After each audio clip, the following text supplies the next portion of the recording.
કોઈ બી ટાસ્ક તમારી પાસે છે અને એને જો એકદમ રેન્ડમલી વાતો કરવાનો મૂડ થાય છે ઘણીવાર.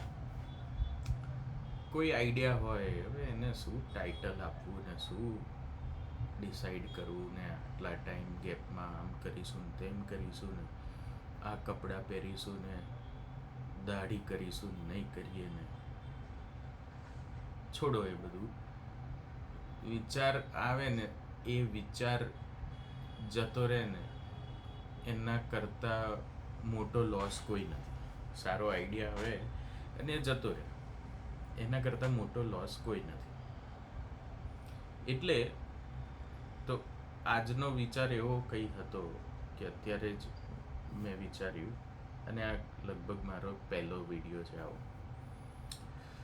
તો કોઈ બી ટાસ્ક હોય આપણી પાસે અને સિમ્પલ હોય તો બરાબર છે, પણ કોમ્પ્લિકેટેડ હોય તો એને કઈ રીતે સોલ્વ કરીએ. તો એને સોલ્વ કરવા માટે પહેલાં અવેલેબલ થવું પડશે. કોમ્પ્લિકેટેડ છે, તમારા સોર્સિસને પર કામ કરવા માટે અવેલેબલ થવું પડશે.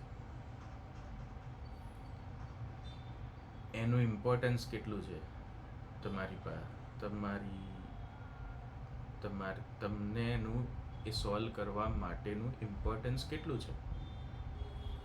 ક્યાંક અટવાઈ પડ્યા હોય, ક્યાંક જર્ની ચાલતી હોય ને એમાં બી ઘણી બધા ટાસ્ક એવા આવે કે જે કોમ્પ્લિકેટેડ હોય અને એને સોલ્વ કરવા જરૂરી હોય.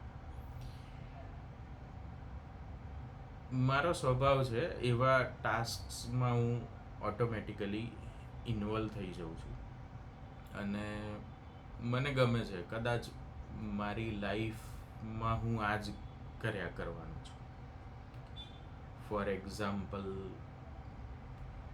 ઘણા બધા ફોટોગ્રાફ્સને મારે કોઈ બી ફાઇલમાં પ્રસ્તુત કરવા છે, તો આજકાલ એક લિંક તમે શેર કરો ને આખી પોર્ટફોલિયો ફાઇલ ઓપન થઈ જાય. તો એની સાઇઝીસ શું હોવી જોઈએ.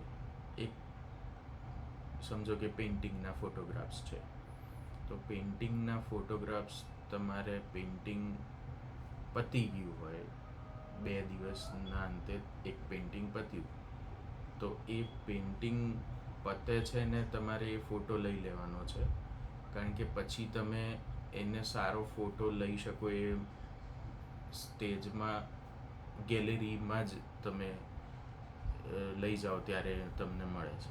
તે બે વચ્ચે તમે પાછા કંઈ એ રીતે એને ધરીને ઊભા નથી રહેવાના. તો ફોટો લઈ લો. એ ફોટો કેવો હોવો જોઈએ એની બધી સિચ્યુએશન સમજો. લાઇટ સરખી હોવી જોઈએ, નેચરલ લાઇટ હોવી જોઈએ, ફોટો અને રિયાલિટીમાં ફરક ના હોવો જોઈએ, બહુ જ નાનો ફરક હોવો જોઈએ. અલગ અલગ લાઇટ્સ હોય એટલે ગેલેરી લાઇટ અલગ હોય, આમ તેમ ઘરમાં કોઈની લાઇટ અલગ હોય, તો એવું બધું થાય. એટલે એ બધી વસ્તુઓ સમજો. મોબાઈલમાં કયા ટાઈપની ફાઇલમાં સ્ટોર થાય છે, કેટલી સાઇઝમાં સ્ટોર થાય છે, પછી એ તમે એક્સપોર્ટ કરો છો, કમ્પ્યુટરમાં લાવો છો, ઘણા બધા ફોટોઝ ભેગા થયા, તો એને કઈ રીતે તમે કયા સોફ્ટવેરથી એની પર કામ કરો છો.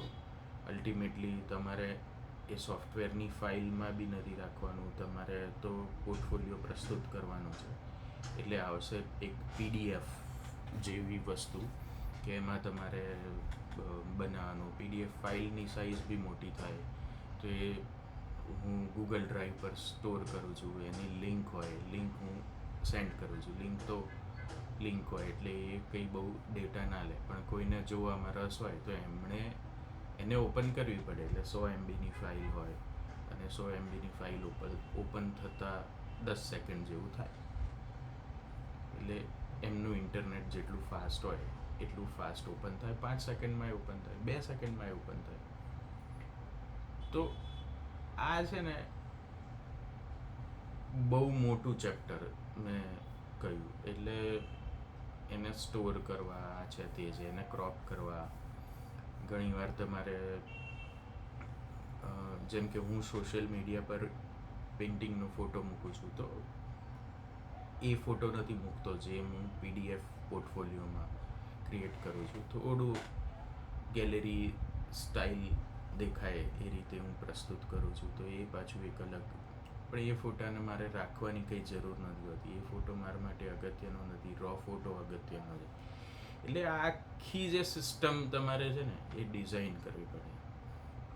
એ ફોટા પાછા મિસ ના થઈ જાય, કોમ્પ્યુટર તમારું બગડી ગયું અને એ ફોટા નીકળી ગયા તો શું? એટલે આ એક વાત થઈ. બીજું એક ઉદાહરણ જો હું આપું તો કે અત્યારે હું એક ટ્રાવેલ એજન્ટ પણ છું અને એક આર્ટિસ્ટ પણ છું. તો આ બંનેનું બેલેન્સિંગ કઈ રીતે એક્ઝેક્ટલી ડિસાઇડ થશે? તો એવું છે કે એ સોલ્યુશનના આઈડિયાઝ એ છે કે એનું ઇમ્પોર્ટન્સ શું છે તમારા માટે, એને નક્કી કરીને એના માટે અવેલેબલ બનો.